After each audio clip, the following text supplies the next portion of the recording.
सवाल है कि पहले यादव जी का कांड होता है तो उसके बाद दुबे जी का कांड होता है, इसमें सबसे बड़ा दोषी कौन है? सरकार दावे करती है कि आप गोली की बात करेंगे तो मैं आपको गोली से जवाब दूंगा। ये एक सरकार का भाषा नहीं हो सकता है। तो एक सवाल है, लोगों का आरोप लग रहा है न्यायालय पर और पुलिस प्रशासन पर। अगर यही काम अगर पुलिस प्रशासन न्यायालय और कुछ 1 महीना 2 महीना पहले एक काम को फाइनल कर चुका है तो 6 लाशेस और 6 देखिए सर जो इसमें बड़ा आरोपित है उसको सजा कैसा होगा, इस पर धारा कौन लगेगा? देखिए अभी काम सत्यापन जांच बढ़िया ढंग से नहीं हो रहा है और बुलडोजर चलाने का बात किया जा रहा है, इसका तो जो पुलिस प्रशासन और ढंग से काम करने लगता है तो उसको सस्पेंड कर दिया जाता है। हालांकि अभी कल ही का खबर है कि कितना अधिकारियों को बिल्कुल सर, हालांकि आप लोगों पर वकील पर हालांकि आरोप लगता है कि झूठ को सही कर देते हैं और सही को गलत साबित कर देते हैं। उत्तर प्रदेश देवरिया यानी फतेहपुर के गाँव की घटना ऐसी घटना है कि लोगों के दिल में सनसनाहट की तरह गूंज रही है।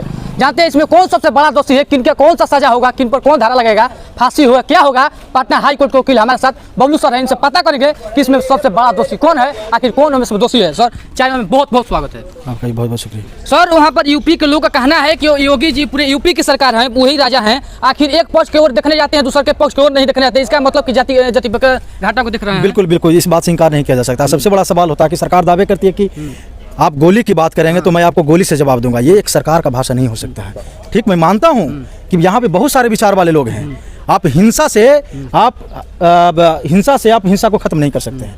आपको अगर कोई हिंसा करता है, कोई क्राइम करता है, उसके लिए हमारे पास व्यवस्थित लॉ है, हमारे पास आईपीसी है, सीआरपीसी है, हमारे पास संविधान है, हमारे पास कोर्ट है, न्यायालय है, पुलिस है। तो जब आप ऐसी बात करेंगे, एक सरकार होकर जब ऐसी बात करेगी तो आप एक को मार कर आप चाहेंगे कि हम क्राइम को रोक दें। तो आप बताइए ना, योगी सरकार दोबारा चीफ मिनिस्टर बने हैं या किसी की भी सरकार हो, आपकी उत्तर प्रदेश में रेप और क्राइम की घटना कमी क्या? अगर कमी हो तो 6 व्यक्ति की जो हत्या हुई है, ये तो लॉ एंड ऑर्डर पर बहुत बड़ा सवाल खड़ा करता है। तो मुझे लगता है कि आखिर जो कुछ भी हो, हमारे पास एक बेहतर संविधान है, एक मॉडल कानून है। हम उस कानून के तहत किसी व्यक्ति को सजा देंगे, ना कि किसी व्यक्ति की घर तोड़ देंगे। क्योंकि क्राइम तो आपने किया ना, क्राइम एक व्यक्ति करता है, आप घर तोड़ते हैं तो उसका पूरा परिवार सड़क पे आ जाता है। और जब किसी का घर टूटता है ना, तो वो वही हाल जानता है जिसके पास इस तरह की घटना जिसके साथ हुआ है। तो मुझे लगता है कि कानून के सिवा कोई रास्ता नहीं है। हम कानून पर चल के ही इस देश को एक विकसित देश बनाएंगे, समाज को शांति के रास्ते पर ले जाएंगे, तभी जाके हमारा जो लॉ एंड ऑर्डर है वो कंप्लीट हो पाएगा, मजबूत हो पाएगा। और जो कहता है ना कि रूल ऑफ लॉ, कानून का राज स्थापित करने के लिए हमको कानून के अनुसार काम करना होगा, कि ना कि कोई गोली मारा तो उसको आप जाके गोली मार दीजिए। ऐसा बिल्कुल नहीं। ये मुझे लगता है, मैं एक कानून का जानकार हूं, मैं एक वकील हूं, इसके नाते मैं बोल रहा हूं। मैं किसी पॉलिटिकल पार्टी का प्रवक्ता नहीं हूं, मैं किसी का पक्ष लूंगा।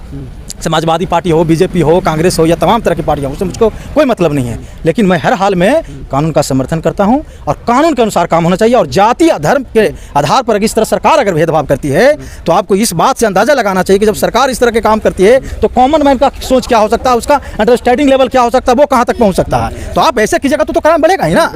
बिल्कुल क्राइम। आप जात धर्म कीजिएगा तो फिर आप न्याय नहीं कर पाइएगा। तो मुझे लगता है सरकार को इस पर SIT की गठित कर देनी चाहिए थी। और जो भी दोषी है, हो सकता है इसमें 3rd एंगल शामिल हो, 4th एंगल शामिल हो, क्योंकि किसी के कंधे पर रख के दूसरे आदमी भी गोली चलाना जानते हैं, फंसाना जानते हैं। इस तरह का राजनीतिक गांव में इस तरह का डिप्लोमेटिक चीज होता है। सवाल है, लोगों का आरोप लग रहा है न्यायालय पर और पुलिस प्रशासन पर। अगर यही काम अगर पुलिस प्रशासन न्यायालय और कुछ 1 महीना 2 महीना पहले एक काम को फाइनल कर चुका है तो 6 लाशेस और 6 देखिए, सवाल इसमें आया कि चीटिंग के जरिए जमीन लिखा दिया गया। 2014 से केस चल रहा था प्रेम यादव के ऊपर। ठीक है, चल रहा था। तो देखिए, ये बात से को मैं महसूस करता हूँ, और ये बात कि हमारे इस देश के पास अभी भी बहुत से जज की कमी है, रिसोर्स की कमी है, संसाधन की कमी है, न्यायालय में कर्मचारी नहीं है। तो बहुत से पूरे देश में हमें जज की कमी है। सुप्रीम कोर्ट ऑफ से लेकर हाई कोर्ट तक तमाम तरह के कोर्टों में जज की कमी है। तो ये तो सरकार पर एक गंभीर सवाल है कि सरकार इस चीज़ को दुरुस्त करना चाहिए। लगातार क्राइम बढ़ रहा है। क्राइम बढ़ने का पीछे बहुत सारे कारण है, उतना हम डिटेल में नहीं जाएंगे। लेकिन सबसे बड़ा सवाल होता है ना कि आखिर आपके पास क्या ऑप्शन है। हमें आखिर में कानून का सम्मान करना चाहिए, कानून के अनुसार ही काम करना चाहिए। और ऐसा नहीं है, पूरे देश में 7 करोड़ केसेस है, तो ऐसा नहीं है कि आप VIP हैं तो सारे केसों को छोड़कर आपके केस को ट्रायल किया जाएगा। क्योंकि स्पीडी ट्रायल की भी व्यवस्था है, और ऐसे बहुत से मामलों में हम लोगों ने स्पीडी ट्रायल किया है। इस देश में एक अच्छा उदाहरण भी पेश किया है। लेकिन न्यायपालिका में भी बहुत सारी कमी है, उस कमी को दूर करनी वो तो सरकार की काम है, सरकार को दूर करना चाहिए। लेकिन फिर भी चाहे कुछ भी हो, हमें कानून पर से भरोसा उठना नहीं चाहिए। हमारी जो पेशेंस है उसको बरकरार रखना चाहिए। हर हाल में कानून का सम्मान तभी होगा, तभी जाकर एक हम अच्छा समाज बना सकते हैं, एक बेहतर समाज का निर्माण कर सकते हैं। सर जो इसमें बड़ा आरोपित है उसको सजा कैसा होगा, इस पर धारा कौन लगेगा? देखिए, आप सिंपल सा जानिए कि 302 जो मर्डर का जो सजा है, वो मर्डर का सजा फांसी की सजा है।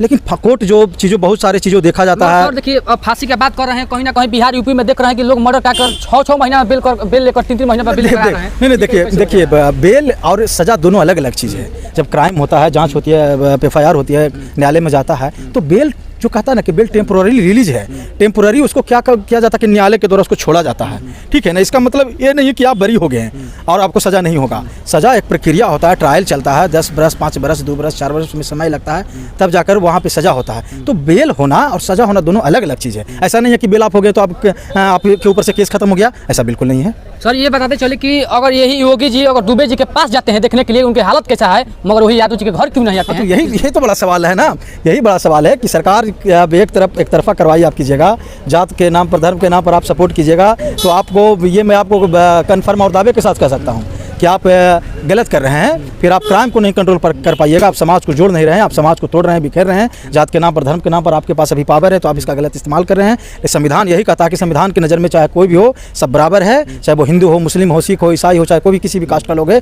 अगर किसी ने क्राइम किया है तो कानून पर्याप्त है, हमारे पास कानून इतना मजबूत है कि उसको सजा देगा। और सरकार इस तरह के चेहरा देखकर, चमड़ा देखकर और इस तरह का कार्रवाई करती है ना, तो ये बिल्कुल मैं समझता हूँ कि ये गलत है और ऐसा नहीं होना चाहिए। सरकार को एक जो राजा है ना, वो सभी के लिए है, सारे प्रजा के लिए समान होना चाहिए। जा रहे हैं दुबे जी के पास। हाँ, तब दुबे जी के जा रहे हैं तो हो सकता है कि भाई 2024 इलेक्शन आने वाला हो, तो सवर्णों का जो वोट है, ब्राह्मणों का वोट है, उन पर वो इस तरह का अब क्या है नहीं है। तो सर जब पुलिस प्रशासन ढंग से काम करने लगता है तो उसको सस्पेंड कर दिया जाता है। हालांकि अभी कल ही का खबर है कि कितने अधिकारियों को बिल्कुल जब पुलिस प्रशासन जब सस्पेंड होता है तो मुझे तो लगता है कि मुख्यमंत्री जी को भी तो बर्खास्त कर देना चाहिए था, या अगर उनमें कुछ होती बात उनको खुद अपने पद से हट देना चाहिए। तो उन्होंने कहा था कि जब मैं आऊँगा उत्तर प्रदेश में तो एक क्राइम नहीं होगा, उनका स्टेटमेंट बहुत सा आप देख लीजिएगा। लेकिन लगातार ऊपर में प्रदेश में क्राइम हो रहा है, जो हमारे देश के लिए, हमारे समाज के लिए, हमारे ह्यूमैनिटी मानवता के लिए बहुत चिंता का विषय है। सर क्या लग रहा है कि दोनों पक्षों का इंसाफ मिल जाएगा कि ये भी केस पेंडिंग में रहेगा? देखिए अब ये तो सरकार पर निर्भर करती है कि अगर सरकार चेहरा देखकर काम करेगी, कास्ट देखकर काम करेगी, धर्म देखकर काम कीजिएगा, तो आप ही बताइए ना, आप एक कॉमन मैन हैं, आपके रिश्तेदार अगर भाई कोई मर्डर कर दे तो आप भाई के नाते उसको बचाने की कोशिश कीजिएगा, तो न्याय कैसे मिलेगा?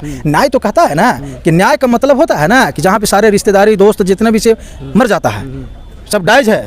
न्याय का मतलब बराबर होता है, न्याय का मतलब समानता होता है, सबके साथ वही होना चाहिए। आपका भाई हो, मेरा भाई हो, मेरा बाप हो, मेरी माँ हो, मेरी बहन हो, या किसी का भी हो। लेकिन अब आप फेयर तरीके से जांच नहीं करवाइएगा, फेयर तरीके से उसकी इन्वेस्टिगेशन नहीं करवाइएगा, तो मुझे लगता है कि न्यायालय में जाते जाते लोग हार जाएंगे और वो जो जिनके साथ इस तरह का घटना हुआ है उनको न्याय नहीं मिल पाएगा। सर कहीं ना कहीं कोई भी काम सत्यापन जांच बढ़िया ढंग से नहीं हो रहा है और बुलडोजर चलाने का बात किया जा रहा है। बिल्कुल, देखिए जांच करने का काम पुलिस का है। अगर सरकार भेदभाव करेगी तो पुलिस तो प्रेशर में काम करेगी।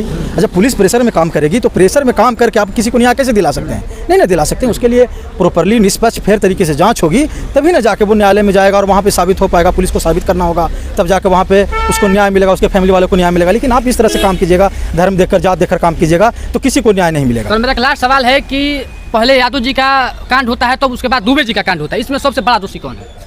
देखिए इसमें हम सबसे बड़ी दोषी मानते हैं कि देखिए प्रेम यादव की हत्या हुई थी, उसके बाद मॉब लिंचिंग के द्वारा जो हत्या हुआ दुबे जी की, ये बिल्कुल गलत है। ठीक है, प्रेम यादव की हत्या हुई थी, मुकदमा होता, मुकदमा आप करते हैं और जो भी होता है वो न्यायालय की समझ से जाता है और बाद की जो चीज़ अपना जो भी न्यायालय फैसला देते हैं हमको उसका सम्मान हम लोग करते हैं। लेकिन मॉब लिंचिंग के द्वारा जो मारा गया है ना सर, मैं बता रहा हूँ, अगर ये जो परिस्थिति है और ये जो कल्चर है ना, अगर ये नहीं रुका तो हम, आप और कोई भी है, किसी पे भी अटैक हो सकता है और कब किसी को क्या कब मार देगा भीड़, ये कहना मुश्किल है। ये हमारे भारत देश के लिए एक बहुत बड़ा कलंकित करने वाला काम है। समाज को कलंकित, समाज को बांटने वाला और समाज को तोड़ने वाला काम है। ये बिल्कुल रुकना चाहिए। मॉब लिंचिंग जो है ना, एक बहुत भयावह घटना है और मैं सरकार से मांग करूँगा कि अगर मॉब लिंचिंग का अगर हो तो इसके लिए स्पेशल कानून बनाया जाए ताकि प्रॉपरली उसको इन्वेस्टिगेशन और प्रॉपरली उस पर पनिशमेंट का भी व्यवस्था। सर हालांकि आप लोगों पर वकील पर हालांकि आरोप लगता है कि झूठ को सही कर देते हैं और सही को गलत साबित कर देते हैं।